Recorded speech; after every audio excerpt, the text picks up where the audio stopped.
Now, Arnulf is a distinguished mathematician who did his PhD from the University of Frankfurt not that long back. And he was a postdoc at Princeton University. He was a professor, assistant professor at ETH Zurich, where he was also my colleague. And before he took up his professorship in Münster last year, he has many deep contributions already to numerical analysis of stochastic differential equations, stochastic partial differential equations, and more recently to machine learning and its applications for solving PDEs. And he has received many prizes and honors, most recently the Felix Klein Prize of the European Mathematical Society. So I'm very happy to introduce him. And Arnulf, the floor is yours. Hi, Sid. Thank you for the introduction, and also thanks to Jan for giving the chance to speak here. So, the talk is about overcoming the curse of dimensionality from nonlinear Monte Carlo to deep artificial neural networks. So the talk is about approximation of high-dimensional functions. So more precisely, in many applications, one is interested in approximations of high-dimensional function. And what do I mean by high-dimensional function here is a function from the RD, where D is a natural number, and into the reals. So the crucial point here is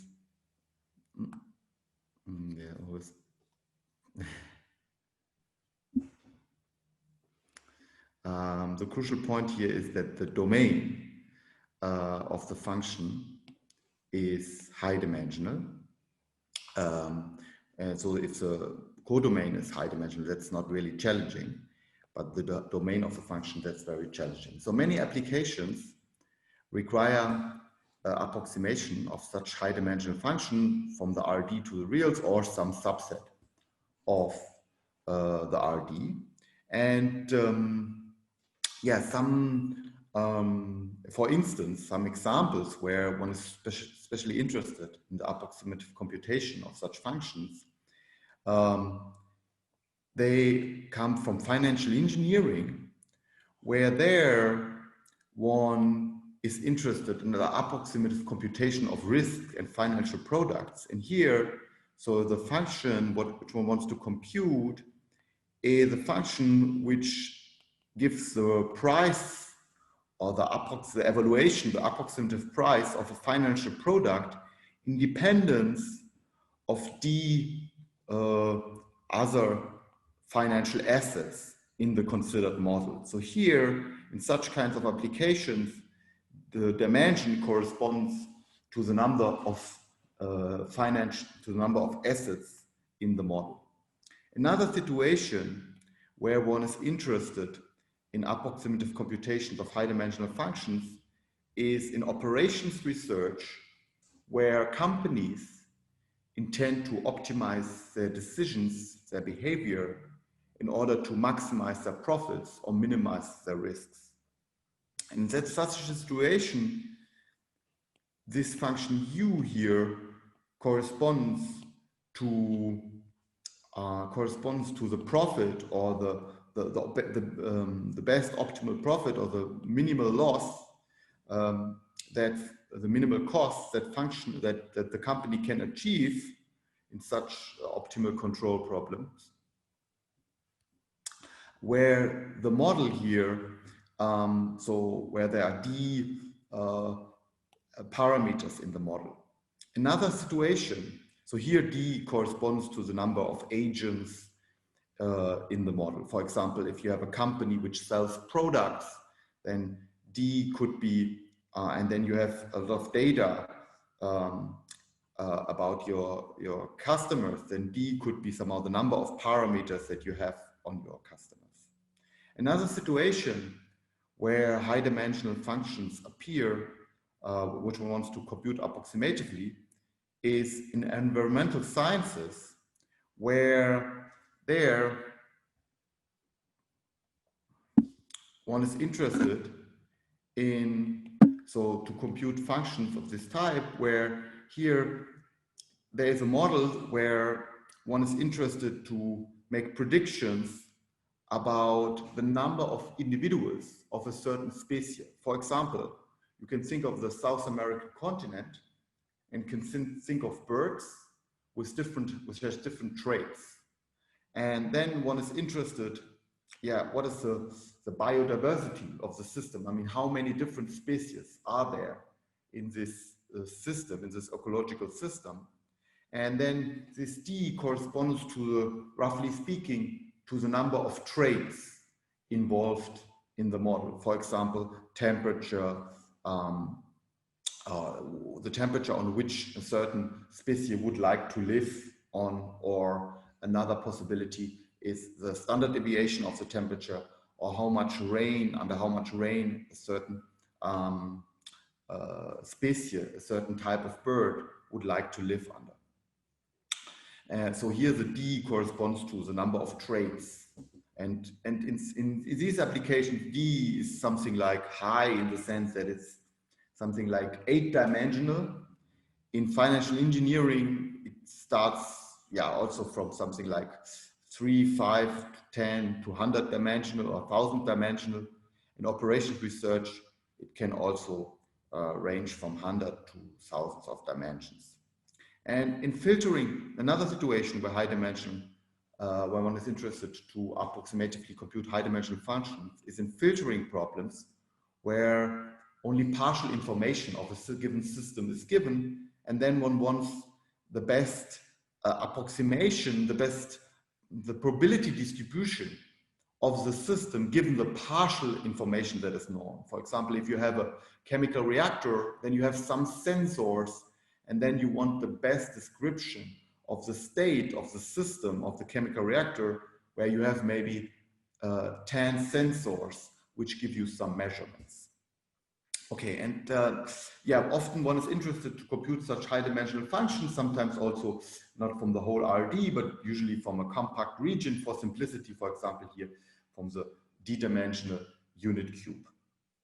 And now, if you use standard approximation methods to apply to problems appearing in such situations, such as finite element methods or finite differences or sparse grid, then these kind of methods, classical methods, have the drawback that they suffer under the so-called curse of dimensionality, in the sense that the number of computational operations when applied to the problem, to compute an approximation of precision epsilon in d dimension grows exponentially in the dimension d. And then it becomes useless or becomes impossible to use such methods with a reasonable computational time when the dimension is getting something like larger than 10 or something. So finite elements, usually they don't work anymore for something like 6 dimensions or 5, 6 dimensions.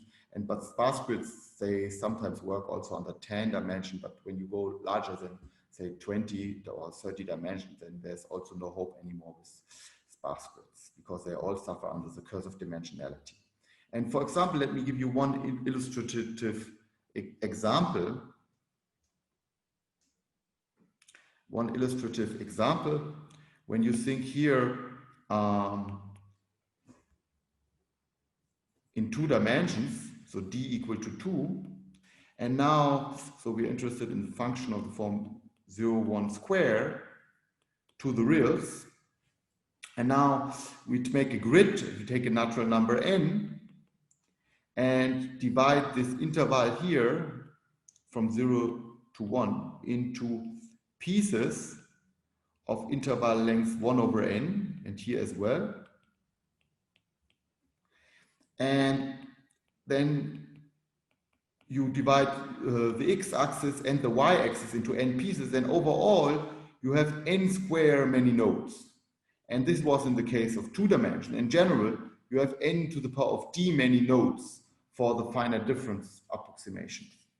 And then, so if you think of n to the d of number of nodes, then you see that the computational operations that you need when you compute something, or also the memory that you need to store such approximation, grows exponentially here in the dimension. So this d is in the exponent. And then if you pick d equal to 10 and n equal to to 100, for instance, then you have 100 equal to 10, so it becomes impossible to compute something. Even if it's like d equal to 20 or something, it gets even more problematic. Okay, but there's one procedure which actually overcomes this curse of dimensionality in the sense that it needs only polynomially. That's always the goal. We want a computational effort which grows polynomially in the dimension and the inverse of the precision. And there's one algorithm which succeeds this, and this is the so-called Monte Carlo method based on the Feynman-Katz formula. But this algorithm is restricted to the situation where there is a linear PDE, so where the problem is where there's a linear problem. So let me make this a bit more precise. So the Feynman-Katz formula is, so you have a solution, say u is the unknown solution of the PDE, and then one can represent, for example, think of the heat equation, so u dot equal to the Laplace u, and then one can represent the solution, so you have one has some initial condition here, g of x. One can represent the solution as the expectation of a certain random variable of a certain stochastic process. Okay, so one sees here g of x plus wt, where this is a Brownian motion, but the crucial point what I meant to make, so here utx can be represented exactly as the expectation of a stochastic process and of a random variable. And then the idea of the Monte Carlo method is to use independent copies of these random variables and approximate it by a Monte Carlo average. Okay, so let's take m independent copies, and we have here 1 over m, sum 1 to m, g of x w m t, okay, where these Brownian motions are now all independent. And that is then an approximation procedure for the solution of the deterministic PDE, which does not use any grid anymore. There's no grid like in the finite difference approximation, and therefore, roughly speaking, therefore, so this meshless method can overcome the curse of dimensionality because it only uses a polynomially number of operations in the dimension. Okay, but the key point is that this method is restricted to linear PDEs, so that's a crucial hypothesis. Because only for linear PDEs there exists such an explicit formula, which is this Feynman-Katz formula, which gives an explicit representation of the solution of the deterministic PDE through random variables which one can explicitly simulate from. And then in 2017, together with Jikin Han and Wenan we proposed a different method which is at least applicable also to nonlinear PDEs, and this method we called it deep Bsde method in these two articles here, and we call it deep Bsde method because first it uses some kind of Feynman-Katz formula for nonlinear PDEs based on backward stochastic differential equations, and then the key ingredient there is that we employ deep neural networks to approximate the solution and derivatives of the solution through these neural networks. Okay, so then a number of so further articles extended this approach and have developed further deep learning, if you want, based schemes for high dimensional PDEs. And the numerical simulations in these results, and essentially in many of these results, are very encouraging in very high dimensional situations, giving good approximations. But they are just, in this paper, all these papers, there are no proofs that the deep Bsde method or that another method is really able to approximate solution of high-dimensional PDE without the curse of dimensionality. In principle, they could be so as worse as finite differences. They are just like some intuitions why these methods should be or might have a good intuitions why they might be able to overcome the curse. And there are also a lot of very encouraging numerical simulations which somehow indicate, which somehow suggests that these methods might indeed overcome the curse of dimensionality. But there's no proof. There was no proof somehow. And now, starting in 2018, there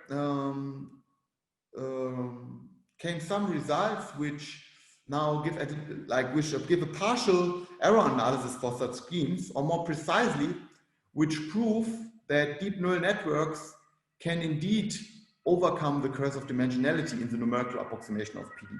And now I want to present you these mathematical results, or like one of these mathematical, the first for nonlinear PDEs, which then also made this Springer Nature PDEs and application publication on which this talk is based on. Okay, so let me now present you this theorem, and in this theorem you will also see, if you haven't seen it before, a very precise, rigorous description of what a mathematical description of what is a neural network. It's a mathematical description of deep neural networks. Okay, so let's start with the theorem. Okay, and I should say this theorem, I mean, this was the first of these results for nonlinear PDE, and this is this Springer Nature publication, but the theorem I present here is a bit more general. It's a bit more general result, which then is based on a work with Benno Kuckuck and Joshua Lee Patchett. Okay, so let t be a real number bigger than 0. So this is the time horizon. We want to approximate a PDE on some time interval from 0 to t, and then we study the difference of the solution of the PDE and the neural network approximation in the LP sense. Okay, so that's the role of this parameter p here. P is a real number bigger than 2. If you want L1 distance, then pick p equal to 1. If you want L2 or root mean square distance, then pick p equal to 2, or p equal to 100 makes the error criteria stronger. And then to formulate some regularity hypothesis, we need a constant, okay, and this is constant kappa here is just a real number bigger than 0, which we will use to formulate some regularity hypothesis on the initial condition of the PDE, for instance. And we want to consider a nonlinear PDE or semilinear PDE, and we need a nonlinearity, and this nonlinearity here is denoted by F, how it's often denoted in the PDE literature, and we assume here that it's Lipschitz continuous, global Lipschitz continuous, but somehow in later results we are extending this type of statements to also non-Lipschitz or partially extended also to non-Lipschitz PDE. But here, for the simplicity, let's assume that the nonlinear is Lipschitz continuous. And then if you want to make a statement about the curse of dimensionality, then it's not sufficient to consider just one fixed PDE, say in 5 dimensions or in 10 dimensions. We want to make a statement about how the error, the difference grows in the dimension, okay, grows at most in the dimension. So that's why we cannot only consider one single PDE, we need to consider a whole sequence, a whole family of PDEs indexed over the dimension. And correspondingly, we don't need only one initial condition, but we need a whole sequence of initial conditions. And that's what we denote here by this function GD, okay? So GD, this is here our initial condition, is a function from the RD to the reals, but it's not only one initial condition. For every natural number D, we have a continuous function, which is the initial condition. And then for every initial condition, for every dimension, we have one solution of the PDE, and this is this function here, UD, from the interval 0 to t times RD to the reals. And we assume that this is an at most polynomially growing solution of this nonlinear heat PDE. Okay, so we assume at most nonlinear growing, at most polynomially growing, because we need make a uniqueness statement about solution. We need some uniqueness properties, otherwise we cannot assure uniqueness in general of solutions of PDE. That's why here solutions are at most polynomial growing. And the initial condition, as I said, is GD. So for t equal to 0, u d of 0, x is equal to gd of x. And then we also have here the PDE itself with this nonlinearity here and here the Laplace operator. And now we want to make a statement that deep null networks are able to approximate the solution function here ud without the curse of dimensionality, but somehow to be realistic that we can prove such a statement, can make a statement, we need that somehow the solution itself is not growing exponentially in the dimension. And for that reason, we assume, or to ensure this somehow, we assume that the initial conditions, they are only growing polynomially here in the x variable, okay, but that's somehow already assumed from here, but they should also grow only polynomially in the dimension, okay, because if the solutions would, if the initial condition would grow exponentially in the dimension, then solution would also grow exponentially in the dimension, then there's not much hope that we can approximate such strange objects which take very huge values even in 10 dimensions without the curse of dimensionality. Okay, but in models where we are interested, financial engineering, the solution all does not grow exponentially in the dimensions, the solutions, because also then the models would produce very unrealistic, huge numbers.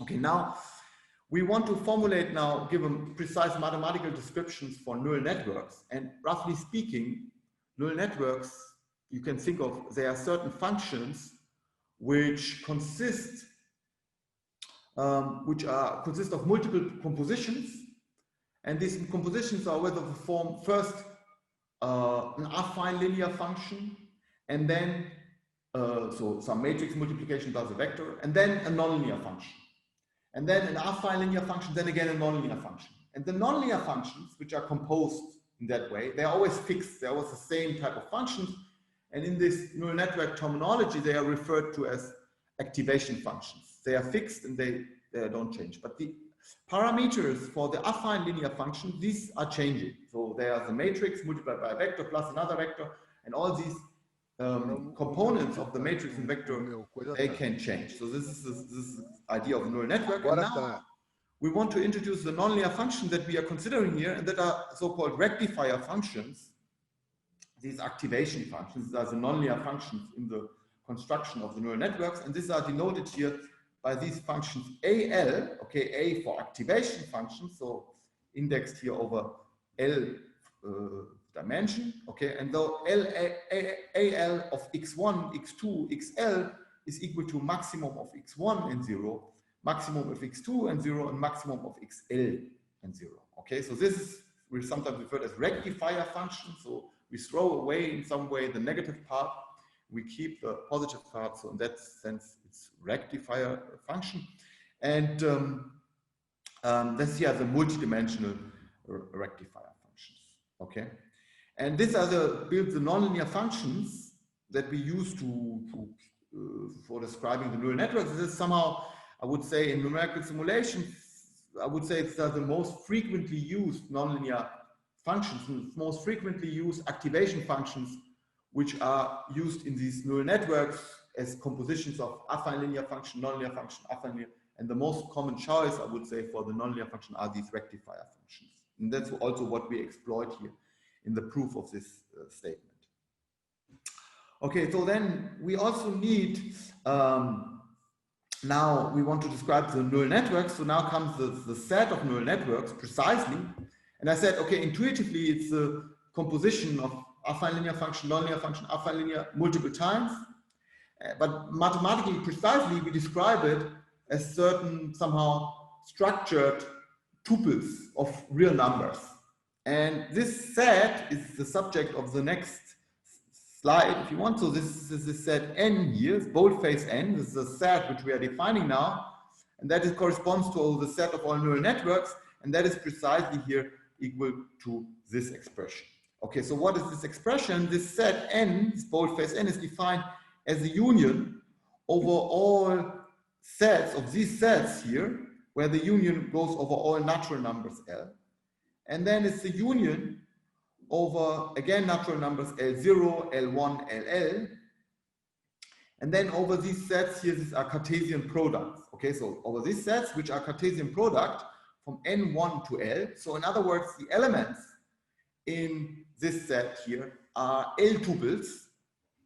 And L tuples consisting again of elements of Cartesian product, namely this here are all Ln times Ln minus 1 matrices. And this here are the vectors in the Ln dimensional real vectors. So this is an element from this set is a pair consisting of a Ln times Ln minus 1 matrix and a vector in the an Ln dimensional vector. Okay, so overall it's an L tuple of matrix vector pairs. Here Ln times Ln minus 1 dimensional matrix and Ln dimensional vector. Okay, so let me write just one example here. Okay, so for example here phi equal to, okay, so let's take a two tuple, okay, so a pair, and now we need a matrix vector pair here. So here we make one matrix vector pair, for example, the identity 1, 1, 0, 0, and then comma 0, 0. Okay, so that's the first matrix vector pair. That's here 2 times 2 matrix and the vector in the R2. Okay, so let me write here element R 2 times 2, and this here element R to the power of 2. And then let's make another affine matrix vector pair. Okay, so let's take here, for example, again the identity 1, 1, 0, 0, but this time add the vector 1, 1. Okay, so this is again a 2 times 2 matrix, and this is a vector in the R2. Okay, so this is just one example of an element in this fat N, and this is somehow we think of one neural network. In this case, we would choose big L to be, in this specific example, we would choose big L to be 2 and L0 equal to L1 equal to L2, all also equal to 2, because in that case, so if big L is equal to 2, then we have here 2 tuples, so a pairing. So we have one element and another element, so it's a pairing. And then each of these pairing consists of all these Ln's are all 2, so it's a 2 times 2 matrix times the vector in the R2. So this is a 2 times 2 matrix, the vector in the R2, 2 times 2 matrix, vector in the R2. Okay, so that was just example. And now we want to, for such these somehow structured tuples or nested tuples of real numbers, we now want to define the corresponding function. Okay, as I said, so a neural network is a multiple composition of a linear function and then nonlinear function, linear function, nonlinear function, and somehow here is, you know, this describes the first affine linear function. That's the linear part. We multiply with this matrix and add this vector. Then comes this nonlinear function, and then we again multiply by this matrix here and add this vector. Okay, so this, and that's what we want to make rigorous now. This what we want precise, and that is the subject of the next sub-slide, if you want. And this, namely the subject of this function R. Okay, that's called the realization function. Okay, which takes the neural network and maps it to continuous functions. This is a continuous function from the Ra to the Rb, where A and B can be any natural number. And now what is the definition of this function precisely? So for all L, okay, so for all L tuples, and for all L0, L1, LL, describing the dimension of these matrix and vectors here. And for all phi, which are now, you see, an L tuple consisting of matrix vector pair. Here's one matrix and one vector. And W2, B2, one matrix, one vector. Then WL, one matrix, one vector. That's the last component of this L tuple, the last matrix vector pair. And for all these L, L0, LL phi's, we define, now we want to define a function. Okay, so R phi that should be a function, okay? It should be an element in this set here. So it should be a function.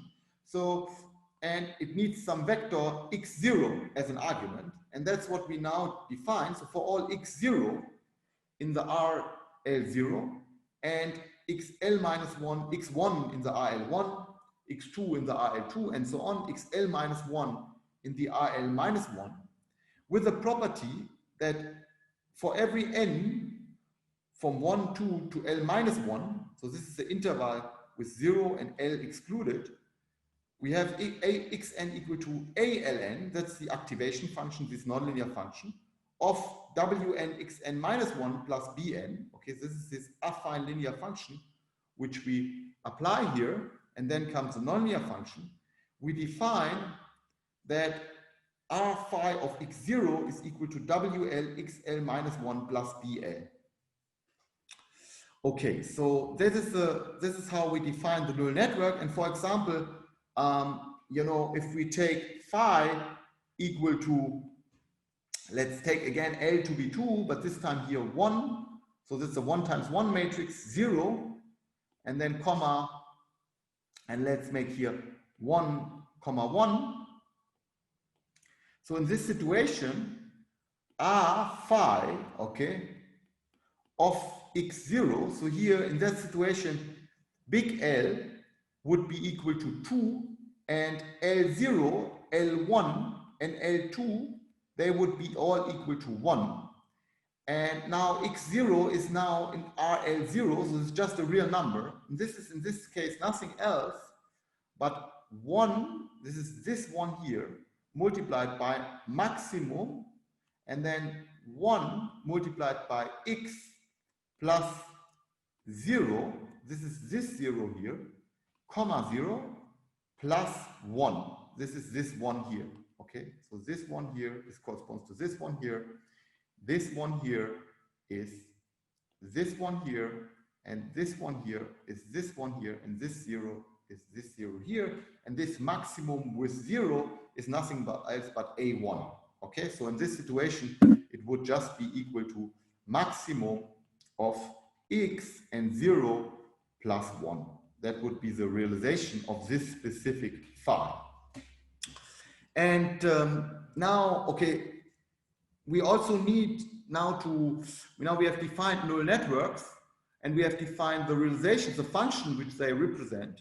But now we need to also think about what is the cost, for neural networks. So in other words, what are the number of real numbers which we are using to describe such a neural network? And here in this example, we see that we have 1, 2, 3, 4 real numbers. So in this situation, the number of parameters which we want to define now would be equal to 4.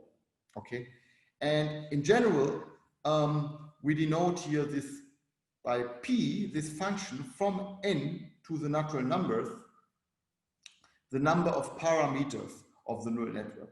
So in general, if we have here such a phi, then p of phi would be equal to the sum from n1 to L. We have L, big L matrix vector pairs, and then we multiply Ln minus L minus 1, because we have always a matrix here, an Ln times Rl times Ln minus 1 matrix, which has Ln multiplied by Ln minus 1 many entries in the matrix, plus we also need to sum these real numbers in this vector, in this Ln dimensional vector, so plus Ln. So this is the definition of this phi function, and here I just, to make it a bit less technical, I just said let this be the number of parameters, but it's just nothing else but this definition. And now, okay, we need an assumption. Okay, so we need to make our statement for the theorem that we can approximate the solution of these PDEs. We need that the initial conditions of these PDEs, that they can be approximated without a cursive dimensionality. And usually when you think of models in financial engineering or in operations research and optimal control problems, then these functions in the model, they are given explicitly. They are just your data. Your F, your nonlinearity is also given explicitly in your model. Okay, and then these GD are also given explicitly, and then one can verify if they, for example, in financial engineering, they are given as some linear combination of maxima, like basket options. Then one can verify that they can be approximated by neural networks without the curse of dimensionality. And to make that assumption more precise, so we assume that there are neural networks, okay? So there are, here the initial condition is denoted by a small GD, but the neural networks are denoted by a big GD, epsilon. So for every dimension and for every precision epsilon, we need a whole family of neural networks. We have a neural network, and these neural networks have the property that the number of parameters of these neural networks, so the parameters of GD epsilon is smaller or equal than kappa multiplied by d to the power of epsilon minus kappa. Okay, so here this kappa is this constant. So there, the number of parameters may only grow polynomially in the dimension. Okay, so these initial conditions, your data can be approximated without a curse of dimensionality, and can be approximated in the sense that the difference between the initial conditions and the realization of the neural networks is smaller or equal than epsilon multiplied by kappa d to the power of kappa 1 plus x to the power of kappa. So in particular, you see if epsilon goes to 0, then this neural network here, or this realization of the neural at x, converges to the initial condition pointwise for every x. Okay, because if epsilon goes to 0, then the right-hand side here converges to 0. Okay, so that are all the assumptions we have for our theorem. So roughly speaking, I mean, we just consider a nonlinear heat equation here with the Lipschitz nonlinearity, where the solution itself grows only at most polynomially in the dimension, and also where the initial conditions are not too bad in the sense that they can be approximated by neural networks without a curse of dimensionality if they're given explicitly, then like in terms of usual functions like logarithm, or like a logarithm often in portfolio optimization, optimal control problems, or involving maxima or linear combinations, also often in financial engineering problems. And so they can be approximated without a curse of dimensionality, and the solution of the PDE is only growing exponentially, only growing polynomially in the dimension. Then at the conclusion, now comes the statement, then actually the whole solution of the PDE can be approximated by neural networks without the curse of dimensionality. That's now the statement which I want to present. So then there exists neural networks, a family of neural networks. Again, here the solution is denoted by small ud, and now by big ud, we know the family of neural networks. So for every dimension d, we have a neural network, and every precision that we describe, every epsilon, we have a neural network ud epsilon, and there also exists an error constant c bigger than 0, such that for all d and for all epsilon, you see there exists a c, so that for all d epsilon, so this c is independent, completely independent of the dimension, we have that the difference between the exact solution of the PDE under consideration, so ud of y, minus the neural network, the realization of the neural network, which we assert here the existence of, in the LP distance, so integrated here over dy in the LP sense, okay, over the region where the solution is defined, so or a compact interval, subinterval here of it, is that this error is smaller than epsilon, but the number of parameters, so the amount of memory which somehow corresponds to store these objects on a computer, this grows only polynomially in the dimension. Okay, so this explains basically that it's not unfeasible that when we consider these example PDEs or some of these PDEs which I mentioned in the problems in the first in the application, in the first slide, that some of these PDEs that even in high dimensions, there exist neural networks which are close to the solution of these models, where the number of parameters is still reasonable, can still be somehow stored on a computer, does only grow polynomially in the dimension. And actually, actually here I say just polynomially, it's just there exists a c, so that d to the power of c, but this constant is actually not very large. It's something like d to the power of 4, how one can represent it. And if you only count those which are non-zero, then it's only d to the power of 2, essentially. The d to the power of 1 even under some condition, on the initial condition. So this is a result. So yeah, let me make some historical remarks. So this is the result for nonlinear PDE. Before, there were earlier results for linear PDEs of this kind, and somehow this is the first result, like in this Springer Nature publication, where this has been proved for nonlinear PDEs, but here in 2018 already, as I mentioned, similar results have been proved in the case of linear PDEs. Now, let me also add a few more comments. Okay, so let me a few more remarks to this statement. So the first remark is that here in this theorem, we don't say anything about deep neural networks, just use neural network. We don't say anything about the deepness. Yeah, I did this in this way, or formulated in a way, because somehow I wanted to keep it as short as possible. But here it's essentially essential in the proof of this result that these neural networks are really deep, and that actually their deepness is growing in the dimension and in the inverse of the precision. Only growing polynomial, but it's growing. It's growing. If you want a very high and very dimension, a very high precision, you need deeper and deeper networks. Okay, so another comment is, yeah, I mean, as I said, I mean, we extend, or we are working on extensions of this result, like for non-Lipschitz situation or more complicated PDEs with more complicated second order differential operators, where some of these results are already published exactly, yeah, like or preliminary results to this. And also, one more comment I want to say is that, yeah, this is just an existence result for neural networks.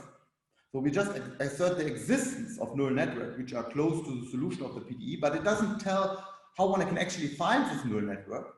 And now, okay, there are two possibilities. One is just using stochastic gradient descent to train a neural network to approximately find these parameters. And another option is to use a certain algorithm, which we actually exploit here also in the proof, which somehow without training, one can toss, has some algorithm, some procedure, how one can compute explicitly these weights and biases, these parameters in this neural network without actually training. And this is another algorithm, somehow, which we also exploit here in the proof, by which one can actually construct these neural networks. Yeah, and with this, yeah, and the last comment on the proof of this statement, I would like to close the talk and thank you for your attention, and hope to have, yeah, or maybe you have some questions.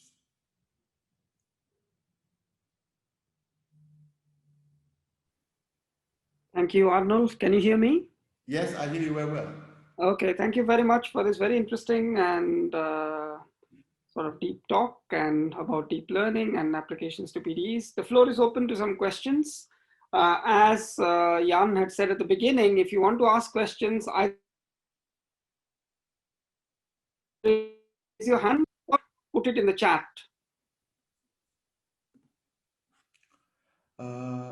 The questions are in the chat, right? I don't see any yet, but you know, it takes time for people to ask. So,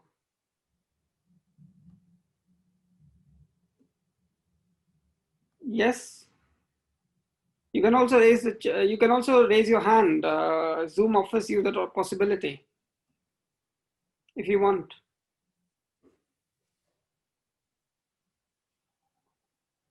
Someone is asking, Chaman Kumar is asking, do you have a rate? I don't know what is the meaning of that. You take it. Yeah, I think I have some idea what about the question is. I think he's asking, I mean, about the speed maybe here of the exponent of the epsilon. Is that what Let's assume that he's asking that. Let's assume that he's asking yes. I mean, the rate, I mean, the speed of convergence in the precision. I mean, in this Springer Nature publication, I think there is just in the introduction, there's just, I mean, there's just an existence of a C, but actually when you go through the proof also in some later results, I think there's an explicit speed of convergence here, that the C can be replaced by some explicit quantity. And basically, if you, I mean, if you would just count the number of parameters which are non-zero, then it would be something like epsilon minus 2.1, minus 2 essentially. And when you would count also those which are zero as described here, you would get something like epsilon minus 4, I think.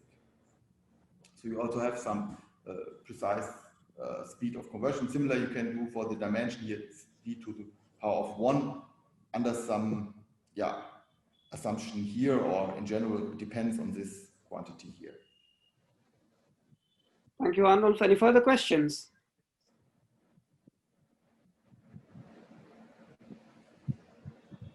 Someone is asking about, can you deal with other diffusion operators beside the Laplacian? Yeah, basically, I mean, we can do here any Kolmogorov operators of the form like trace, okay, and then some sigma x star, and then the Hessian of u, okay. So instead of Laplace u, we could put here some function depending on x, so we could have this quite general second order differential operator, where it could also be non-degenerate here.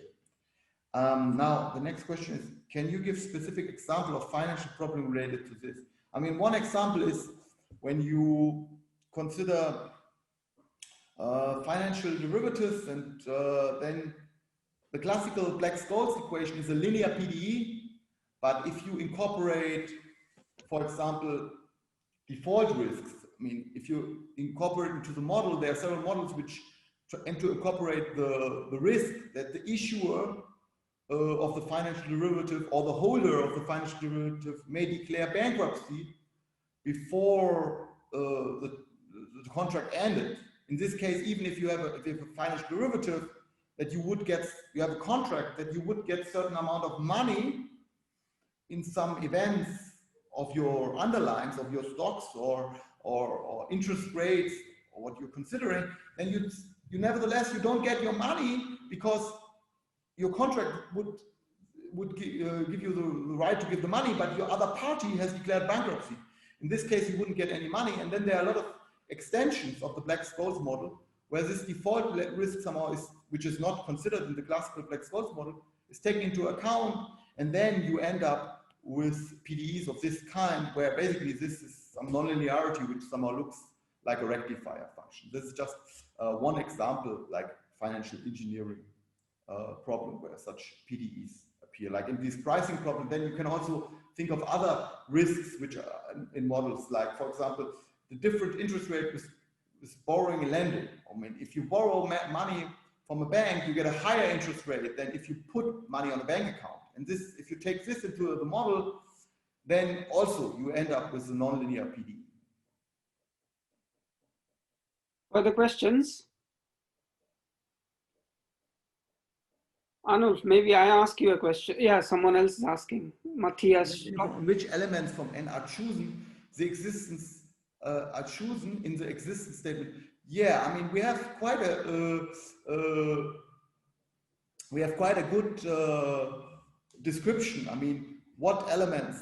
I mean, it's like a quite explicit construction. I mean, there's an algorithm behind. I mean, how these neural networks should look like to approximate well the solution of the PDE. Okay, so yeah, we have an explicit algorithm behind, and basically, as I said, I mean, they are getting wider and deeper, and they grow like polynomially. Okay, so the deepness and the width grows both polynomially in the dimension and in the inverse of the precision. And also, but they grow polynomially, but there are many zeros also. There are many zeros in the these are fully connected. These networks here are called fully connected because these matrices are all here full matrices, and that's why these networks are called fully connected. And we assert the existence of such a fully connected, but essentially there are many zeros also in the neural network, and that's why there's also some big difference here in the exponents if you count the number of parameters with or without zero. Okay, I think this was this answer about which elements from n are chosen. There is a question about when do you stop the algorithm, the next one. Yeah, I mean, when the stopping is like usually we like similar as if one uses the Runge-Kutta method to discretize an ordinary differential equation. Usually, I mean, we have discretization parameters, or essentially we can bring it back to just one discretization parameter, like which is, if you think of an Euler scheme or a Runge-Kutta scheme, you have the step size. The step size is 1/1000, 1/10,000. And here we have just one parameter for this algorithm there, which somehow corresponds to Picard iteration. So we have n6 Picard iteration or 5, and then we computed the error, or we computed with 5 Picard iteration with 6 and 7, and then we compute the difference of the algorithm with itself. Okay. And then when this quantity is small, that's something, that's procedure like an a posteriori procedure where you know,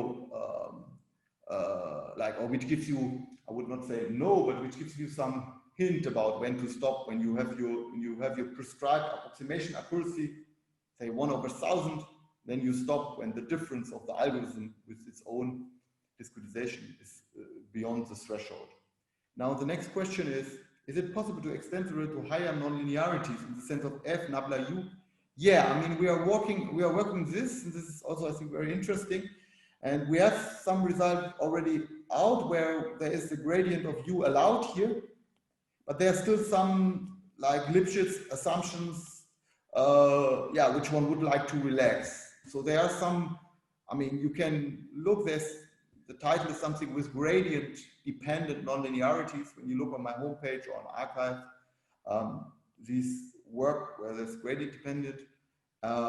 And yeah, it's possible to extend it, but still there are some Lipschitz assumption and some further, like some restrictive Lipschitz assumption. So I think there's still some possibility of improvement, and it's also a very important problem, I think. Okay, now the next question is, I was wondering if you replace W by some more general like Levi-Strauss, will the techniques work? I mean, I don't know. I mean, if you have all moments for Levi process, I think if you have Levi process which have all moments, then I think it should be no problem to extend it. And if they're not all moments, then I'm not 100% sure. I think, by the way, there is a very new work by